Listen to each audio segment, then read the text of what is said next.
ओम शांति। आज हम 3 नवंबर 92 की अव्यक्त वाणी में अव्यक्त बाप दादा की पर्सनल मुलाकात सुनते हैं। ग्रुप 1, सेवा में बिजी रहो तो सहज मायाजीत बन जाएंगे। सदा अपनी शक्तिशाली वृत्ति से वायुमंडल को परिवर्तन करने वाली विश्व परिवर्तक आत्माएं होना, इस ब्राह्मण जीवन का विशेष ऑक्यूपेशन क्या है? अपनी वृत्ति से, वाणी से और कर्म से विश्व परिवर्तन करना। तो सभी ऐसी सेवा करते हो या टाइम नहीं मिलता है? वाणी के लिए समय नहीं है तो वृत्ति से, मनसा सेवा से परिवर्तन करने का समय तो है ना। सेवाधारी आत्माएं सेवा के बिना रह नहीं सकती। ब्राह्मण जन्म है ही सेवा के लिए, और जितना सेवा में बिजी रहेंगे उतना ही सहज माया जीत बनेंगे। तो सेवा का फल भी मिल जाए और माया जीत भी सहज बन जाए। डबल फायदा है ना। जरा भी बुद्धि को फुर्सत मिले तो सेवा में जुट जाओ। वैसे भी पंजाब हरियाणा में सेवा भाव ज़्यादा है। गुरुद्वारों में जाकर के सेवा करते हैं ना, वह है स्थूल सेवा और यह है रूहानी सेवा। सेवा के सिवाय समय गंवाना नहीं है। निरंतर योगी, निरंतर सेवाधारी बनो। चाहे संकल्प से करो, चाहे वाणी से, चाहे कर्म से। अपने संपर्क से भी सेवा कर सकते हो। चलो मनसा सेवा करनी नहीं आवे, लेकिन अपने संपर्क से, अपने चलन से भी सेवा कर सकते हो। यह तो सहज है ना। तो चेक करो कि सदा सेवाधारी है या कभी कभी के सेवाधारी है। अगर कभी कभी के सेवाधारी होंगे तो राज्य भाग्य भी कभी कभी मिलेगा। इस समय की सेवा भविष्य प्राप्ति का आधार है। कभी भी कोई यह बहाना नहीं दे सकते कि चाहते थे लेकिन समय नहीं है। कई कहते हैं शरीर नहीं चलता है, टांगे नहीं चलती है, क्या करें। कई कहते हैं कमर नहीं चलती, कोई कहते हैं टांगे नहीं चलती, लेकिन बुद्धि तो चलती है ना। तो बुद्धि द्वारा सेवा करो। आराम से पलंग पर बैठकर सेवा करो। अगर कमर टेढ़ी है तो लेट जाओ, लेकिन सेवा में बिजी रहो। बिजी रहना ही सहज पुरुषार्थ है। मेहनत नहीं करनी पड़ेगी। बार बार माया आवे और भगाओ तो मेहनत होती है, युद्ध होती है। बिजी रहने वाले युद्ध से छूट जाते हैं। बिजी रहेंगे तो माया की हिम्मत नहीं होगी आने की। और जितना अपने को बिजी रखेंगे उतना ही आपकी वृत्ति से वायुमंडल परिवर्तन होता रहेगा। कोई भी ब्राह्मण आत्मा यह नहीं सोच सकती कि क्या करे। वायुमंडल बहुत खराब है। खराब है तब तो परिवर्तन करते हो। खराब ही नहीं होगा तो क्या करेंगे? अच्छे को बदलेंगे क्या? तो विश्व परिवर्तक का काम है बुरे को अच्छा बनाना। तो बुरा तो होगा ही, बुरे को अच्छा बनाने वाले आप हो। विश्व परिवर्तन का कार्य किया है तब तो अब तक भी आपका गायन है। शक्तियों के गायन में आपकी कितनी महिमा करते हैं। तो अपनी महिमा सुनते हुए खुशी होती है ना। पांडवों की भी महिमा है। लक्ष्मी के साथ गणेश को जरूर रखते हैं। तो पांडव अपना कल्प पहले का यादगार अभी स्वयं देख रहे हैं, सुन रहे हैं। खुशी होती है ना। इतनी खुशी है जो कैसे भी दर्दनाक खेल हो, लेकिन आप खुशी में नाचते रहते हो। पाँव से नहीं नाचना, मन में खुशी से नाचते हैं। क्यों खुशी में नाचते हो? क्योंकि नॉलेज है नथिंग न्यू, होना ही है। दर्दनाक बातें सुनकर कभी घबराते हो? पक्के हो? अगर आप ब्राह्मण आत्माएं पक्के नहीं बनेंगे तो कौन बनेंगे? मास्टर सर्वशक्तिवान कभी घबराते नहीं हैं। जब भी कोई ऐसी परिस्थिति आवे तो पहले सोचो, मेरा साथी कौन? पांडवों ने कितना कुछ सहन किया, लेकिन बाप का साथ होने के कारण विजयी बने। तो विजय की गारंटी है। साथ में बाप है तो विजय बनने की गारंटी है। इसीलिए कभी भी किसी बात में भी कच्चा नहीं बनना।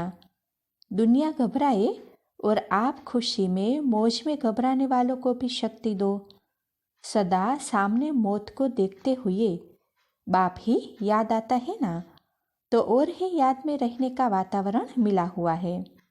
वैसे भी कहा जाता है कि मृत्यु के समय कौन याद आता है, तो आपको भी अकाले मृत्यु का समाचार मिलता है। मृत्यु लोक को देख अपना स्वर्ग अर्थात अमरलोक याद आता है। आज मृत्यु लोक है, कल हमारा राज्य होगा, यह खुशी है ना। आज को देख कल की याद और ही ज्यादा आती है। तो सभी निर्भय रहने वाले हो ना। अच्छा, ग्रुप 2, हम डबल हीरो है, इस स्मृति से हर कर्म श्रेष्ठ होगा।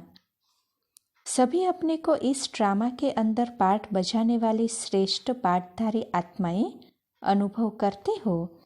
जैसे बाप ऊंचे तो ऊंचा है, ऐसे ऊंचे तो ऊंचा पाठ बजाने वाली आप श्रेष्ठ आत्माएं हो, डबल हीरो हो। हीरे तुल्य जीवन भी है और हीरो पाठधारी भी हो, तो कितना नशा हर कर्म में होना चाहिए। अगर स्मृति में यह श्रेष्ठ पाठ है, तो जैसी स्मृति होती है वैसी स्थिति होती है, और जैसी स्थिति होगी वैसे कर्म होंगे। तो सदा यह स्मृति रहती है, जैसे शरीर रूप में जो भी हो, जैसा भी हो, वह सदा याद रहता है ना। तो आत्मा का ऑक्यूपेशन, आत्मा का स्वरूप जो है, जैसा है, वह भी याद रहना चाहिए ना। शरीर विनाशी है, लेकिन उसकी याद अविनाशी रहती है। आत्मा अविनाशी है, तो उसकी याद भी अविनाशी रहती है।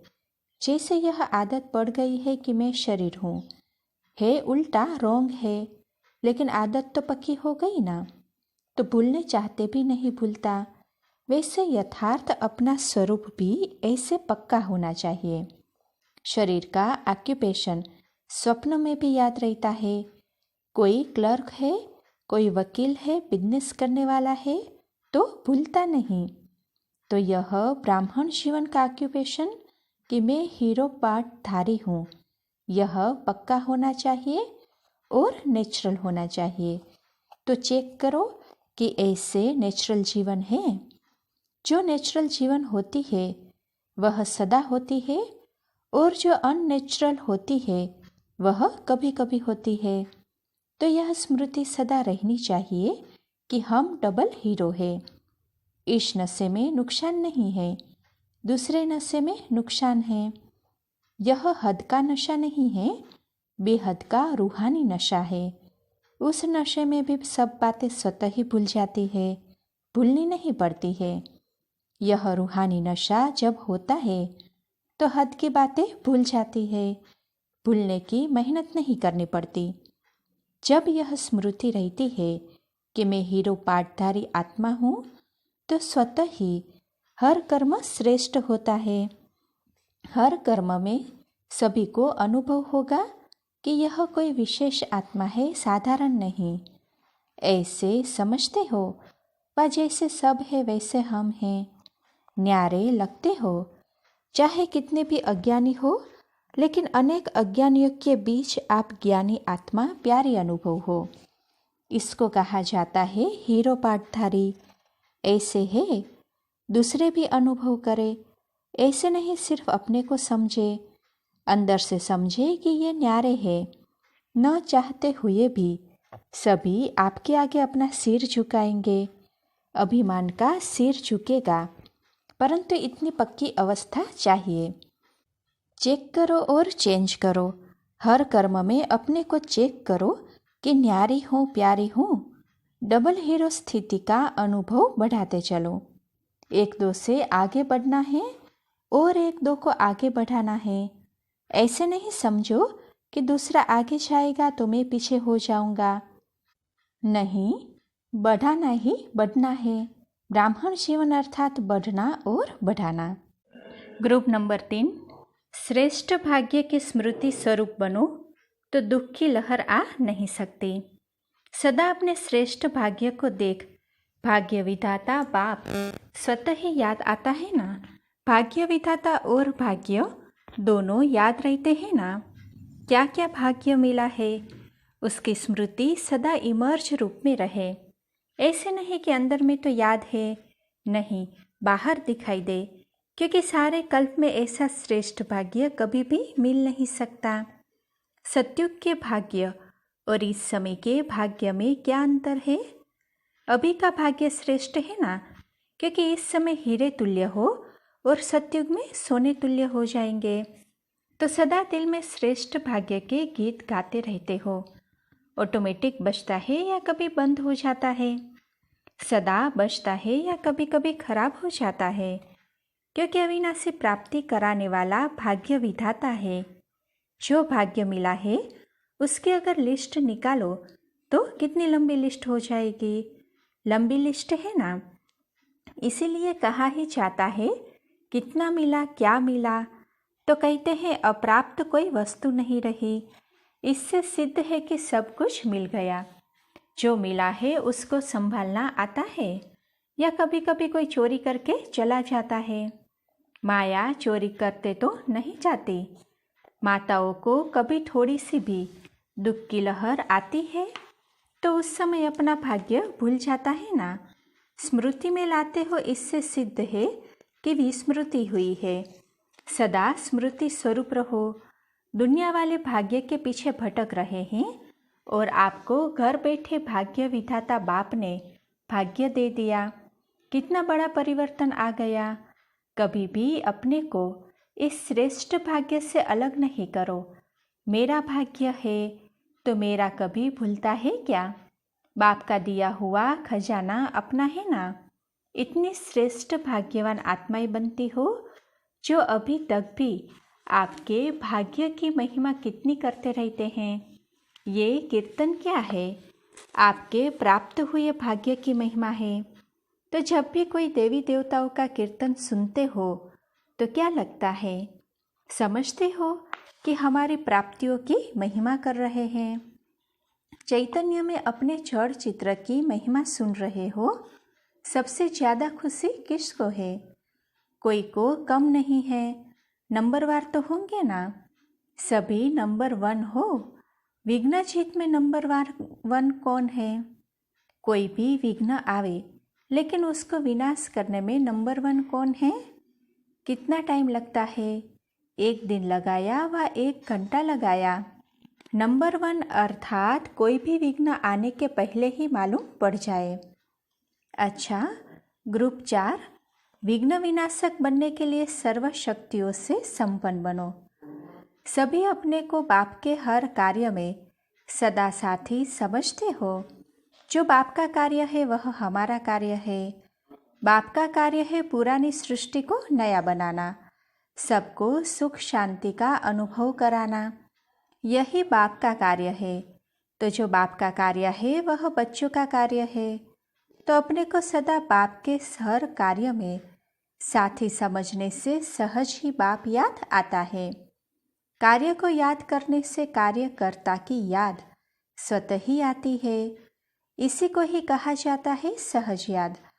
तो सदा याद रहती है या करना पड़ता है?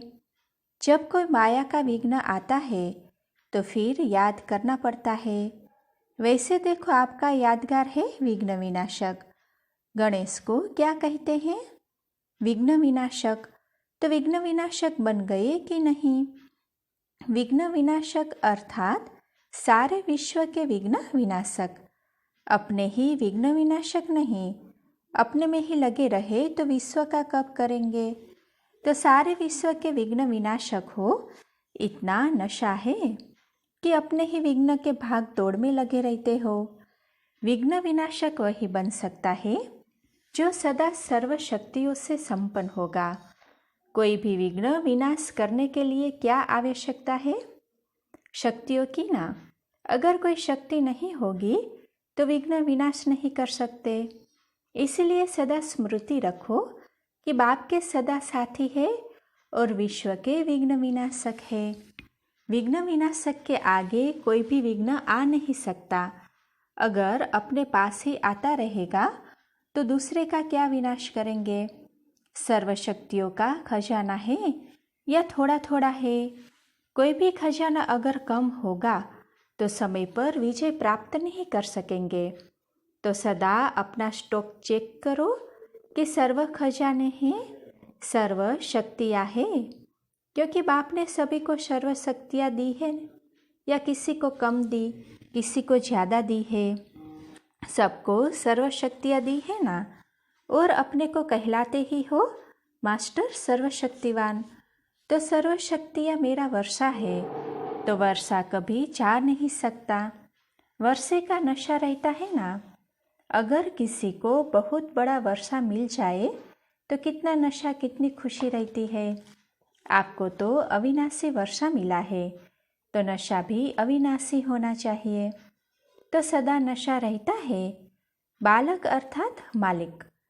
बाप दादा बच्चों की सेवा की वृद्धि को देख खुश होते हैं। क्वांटिटी और क्वालिटी दोनों है ना। दोनों सेवा का बैलेंस है, या क्वांटिटी ज़्यादा है, क्वालिटी कम है। बाप को तो क्वांटिटी भी चाहिए, क्वालिटी भी चाहिए। क्वालिटी की सेवा प्रति किस लिए कहते हैं? क्योंकि एक क्वालिटी वाला अनेक क्वांटिटी को लाएगा।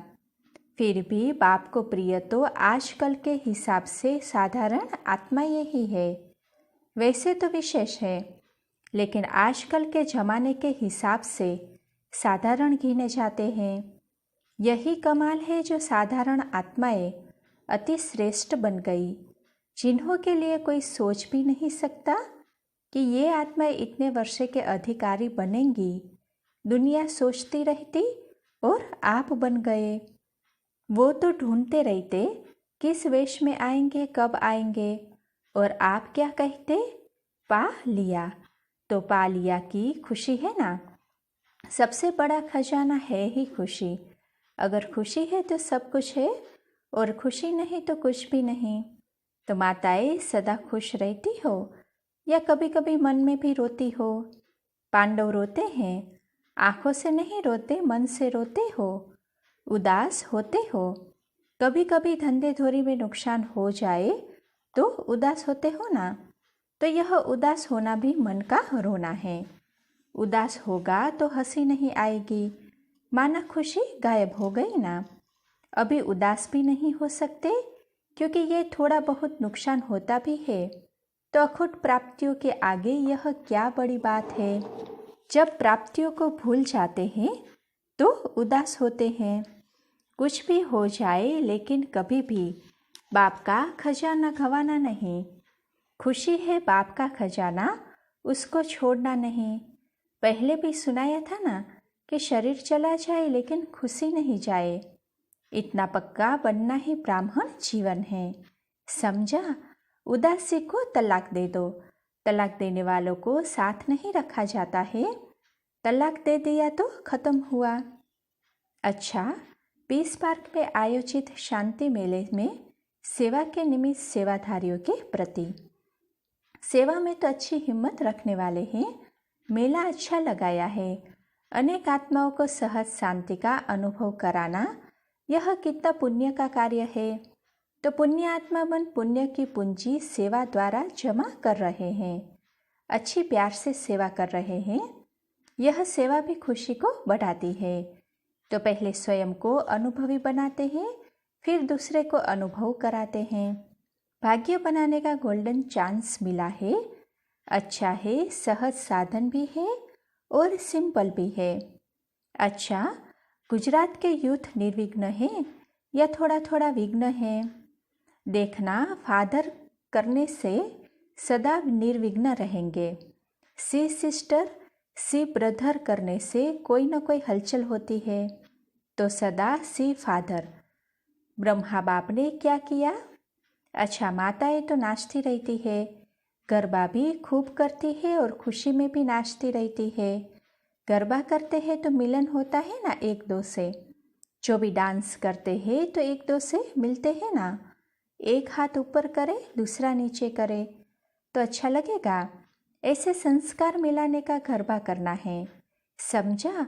वह गरबा तो अज्ञानी भी करते हैं, लेकिन ज्ञानियों को कौन सा गरबा करना है? संस्कार मिलाने का। सबके संस्कार बाप समान हो, यह संस्कार मिलाने की डांस आती है या कभी आती कभी नहीं आती है? तो अब यह विशेषता दिखानी है। संस्कार से टक्कर नहीं खाना है, संस्कार मिलाना है। यदि कोई दूसरा गड़बड़ भी करे तो भी आप मिलाओ, आप गड़बड़ नहीं करो और ही उसको शांति का सहयोग दो। तो समझा विघ्न विनाशक आत्माएं हो, सदैव यह अनुभव करो कि हमारा ही यादगार विघ्न विनाशक है। विघ्न विनाशक बनने की विधि क्या है? कैसे विघ्न विनाशक बनेंगे? शांति से या सामना करने से या थोड़ा हलचल करने से? शांत रहना है और शांति से सर्व कार्य संपन्न करना है। ऐसे नहीं कहना कि थोड़ी हलचल करके अटेंशन खिंचवाते हैं, ऐसे नहीं करना। यह अटेंशन नहीं खिंचवाते लेकिन टेंशन पैदा करते हैं। इसीलिए विघ्न विनाशक बनना है तो शांति से, हलचल करने से नहीं। सदा शांत। शांति की शक्ति कितना भी बड़ा विघ्न हो उसको सहज समाप्त कर देती है। तो शांति की शक्ति जमा है ना। अच्छा, ग्रुप नंबर 5, ब्राह्मण जीवन की सेफ्टी का साधन, बाप की छत्र छाया। अपने को हर समय हर कर्म करते बाप की छत्र छाया के अंदर रहने वाले अनुभव करते हो। छत्र छाया सेफ्टी का साधन हो जाए। जैसे स्थूल दुनिया में धूप से व बारिश से बचने के लिए छत्र छाया का आधार लेते हैं, तो वह तो है स्थूल छत्र छाया। यह है बाप की छत्र छाया जो आत्मा को हर समय सेफ रखती है। आत्मा कोई भी अल्पकाल के आकर्षण में आकर्षित नहीं रहती, सेफ रहती है। तो ऐसे अपने को सदा छत्र छाया में रहने वाली सेफ आत्मा समझते हो। सेफ हो या थोड़ा थोड़ा सेक आ जाता है, जरा भी इस साकारी दुनिया का, माया के प्रभाव का सेक मात्र भी नहीं आए, क्योंकि बाप ने ऐसा साधन दिया है जो सेक से बच सकते हो। वह सबसे सहज साधन है छत्र छाया। सेकंड भी नहीं लगता। बाबा कहा और सेफ, मुख से नहीं, मुख से बाबा बाबा कहे और प्रभाव में खींचता जाए, ऐसा कहना नहीं। मन से बाबा कहा और सेफ, तो ऐसे सेफ हो। क्योंकि आजकल की दुनिया में सभी सेफ्टी का रास्ता ढूंढते हैं। कोई भी बात करेंगे तो पहले सेफ्टी सोचेंगे फिर करेंगे। तो आजकल सेफ्टी सब चाहते हैं, चाहे स्थूल चाहे सूक्ष्म। तो बाप ने भी सदा ब्राह्मण जीवन की सेफ्टी का साधन दे दिया है। चाहे कैसी भी परिस्थिति आ जाए, लेकिन आप सदा सेफ रह सकते हो। ऐसे सेफ हो या कभी हलचल में आ जाते हो। कितना सहज साधन दिया है। मेहनत नहीं करनी पड़ती। मार्ग मेहनत का नहीं है, लेकिन अपनी कमजोरी मेहनत का अनुभव कराती है। जब कमजोर हो जाते हो तब मेहनत लगती है। जब शक्तिशाली होते हो तो सहज लगता है सहज, लेकिन स्वयं ही मेहनत का अनुभव कराने के निमित्त बनते हो। मेहनत में थकावट होती है और सहज में खुशी होती है। अगर कोई भी कार्य सहज सफल होता रहता है तो खुशी होगी ना। मेहनत करनी पड़ी तो थकावट होगी।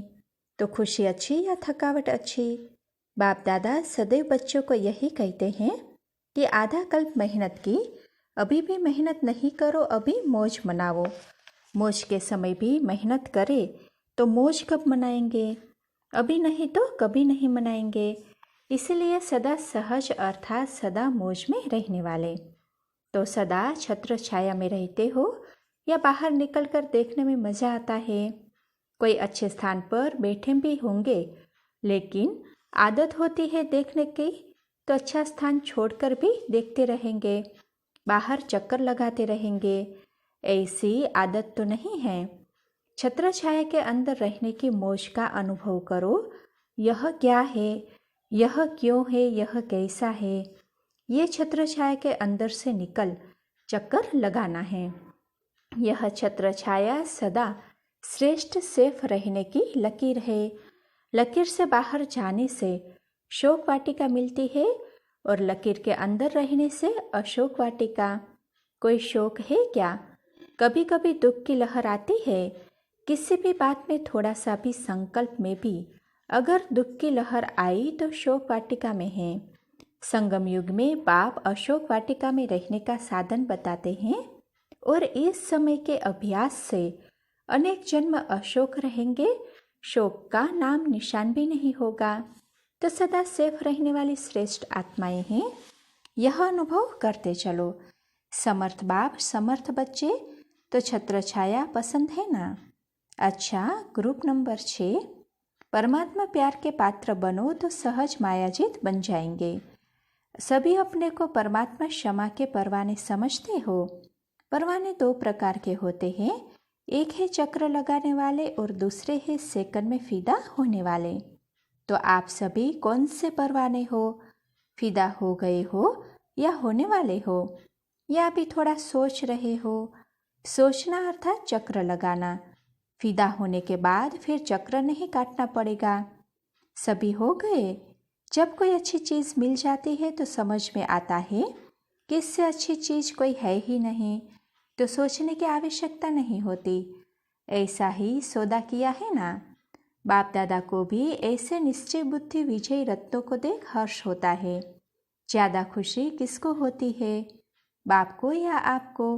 बाप कहते हैं बच्चों को ज़्यादा खुशी है तो बाप को पहले है। बाप दादा ने देखो कहाँ कहाँ से चुनकर एक बगीचे के रूहानी गुलाब बना दिया। इसी एक परिवार का बनने में कितनी खुशी है। इतना परिवार किसी का भी होगा? फॉलोअर्स हो सकते हैं लेकिन परिवार नहीं। कितनी खुशियाँ हैं।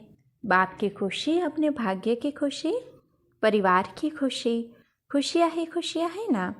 आँख खुलते ही अमृत वेले खुशी के झूले में झूलते हो और सोते भी हो तो भी खुशी के झूले में। अतीन्द्रिय सुख पूछना हो तो किससे पूछे? हर एक कहेगा मेरे से पूछो। यह शुद्ध नशा है, यह देहभान का नशा नहीं है। हर एक आत्मा को अपना अपना रूहानी नशा है। सिर्फ रूहानी नशे को हद का नशा नहीं बनाना। बाप दादा का सबसे ज़्यादा प्यार बच्चों से है। उसकी निशानी क्या है? कोई प्रैक्टिकल निशानी सुनाओ। तो सभी ने सुनाया। तो बाबा ने कहा देखो, हर रोज़ इतना बड़ा पत्र यानी मुरली कोई नहीं लिखता है। ऐसा प्यार कोई नहीं करेगा। परमात्मा प्यार के पात्र हो। कभी भी एक दिन पत्र मिस हुआ है? ऐसा माशूक सारे कल्प में नहीं हो सकता है। यह सब बातें जो सुनाई वह याद रखना। हर समय यही प्राप्तियाँ याद रहे तो कभी भी प्राप्ति के आगे और कोई भी व्यक्ति या वस्तु आकर्षित नहीं कर सकते, और सदा सहज मायाजीत बन औरों को भी बनाएंगे। अच्छा, ओम शांति।